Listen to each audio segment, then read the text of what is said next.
তরুণী ডাক্তারকে খুন ধর্ষণের তোলপাড়। আজ থেকে রাজ্যের সব মেডিকেল কলেজের জুনিয়র সিনিয়র রেসিডেন্ট ডাক্তারদের কর্মবিরতি। কলকাতা মেডিকেলে একাধিক হাসপাতালে ডাক্তারদের জিবি বৈঠকে এমনটা সিদ্ধান্ত। এমার্জেন্সিতেও অর্থাৎ জরুরি পরিষেবা, সেই পরিষেবা বন্ধেরও ডাক।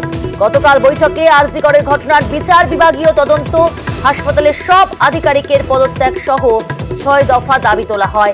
আজ কলেজ স্কোয়ার থেকে আরজি কর মিছিল জুনিয়র ডাক্তারদের। তবে রোগী ভর্তিতে কোনো বাধা দেওয়া হবে না বলেই সিদ্ধান্ত। পশ্চিমবাংলার যত মেডিকেল কলেজ রয়েছে তার যারা যারা রেসিডেন্টস রয়েছে, including junior residents, senior residents, SRs, সবাই মিলে আমরা সিজ ওয়ার্কে যাচ্ছি, both emergency and non emergency services.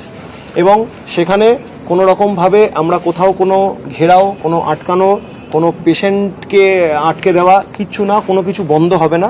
আমরা নিজেদেরকে এই সার্ভিসেস থেকে বিরত রাখবো, ততদিন অবধি চালিয়ে যাব যতদিন অবধি যে একদম বেসিক যে দাবিগুলো আমরা সেগুলো যতদিন না মেটানো হচ্ছে।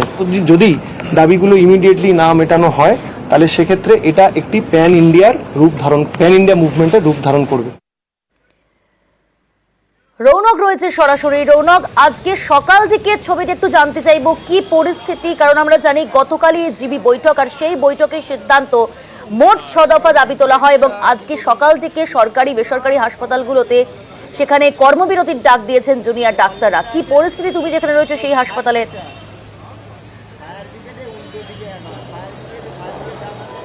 দেখো, একেবারেই সকাল থেকে আরজি কর হাসপাতালে ডাক্তারদের যে কর্মবিরতির ডাক দিচ্ছে, তারপর থেকে কিন্তু ডাক্তার এবং ইন্টার্ন কারোরই সেবাতে দেখা মিলছে না। মানে এই যে ঘটনা ঘটেছে আরজি কর হাসপাতালে, তার জেরে কিন্তু গোটা রাজ্য জুড়ে বিভিন্ন মেডিকেল কলেজে ডাক্তারদের কর্মবিরতির ডাক দেওয়া হচ্ছে আজ থেকেই।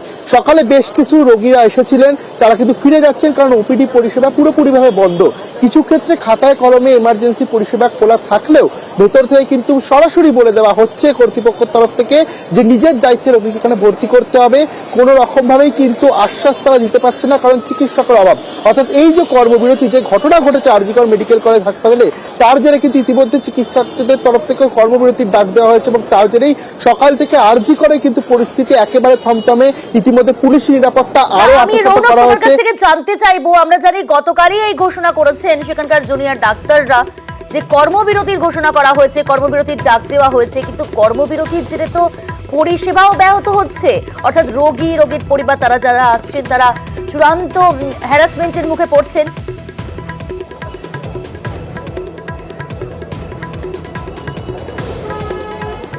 একেবারেই যারা আসছেন তাদেরকে কিন্তু বলেই দেওয়া হচ্ছে এখানে কোনো রকমভাবে পরিষেবা দেওয়া হচ্ছে না।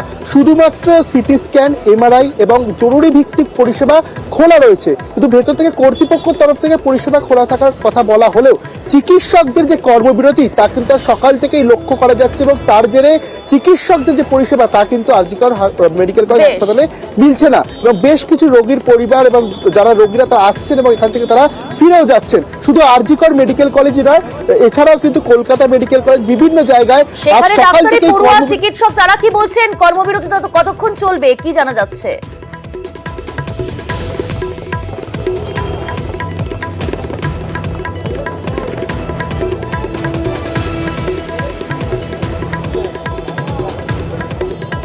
রৌনক, শোনা যাচ্ছে? খুব সম্ভবত যোগাযোগ বিচ্ছিন্ন হয়েছে। আপনাদের জানাবো, আজ সকাল থেকেও কিন্তু বিভিন্ন সরকারি হাসপাতাল এবং বেশ কয়েকটি বেসরকারি হাসপাতালে কর্মবিরতির ডাক। চিকিৎসক পড়ুয়াদের আরজি কর কাণ্ডের ঘটনা এবং সেই ঘটনার জেরে কিন্তু আজকে সকাল থেকেও কর্মবিরতি।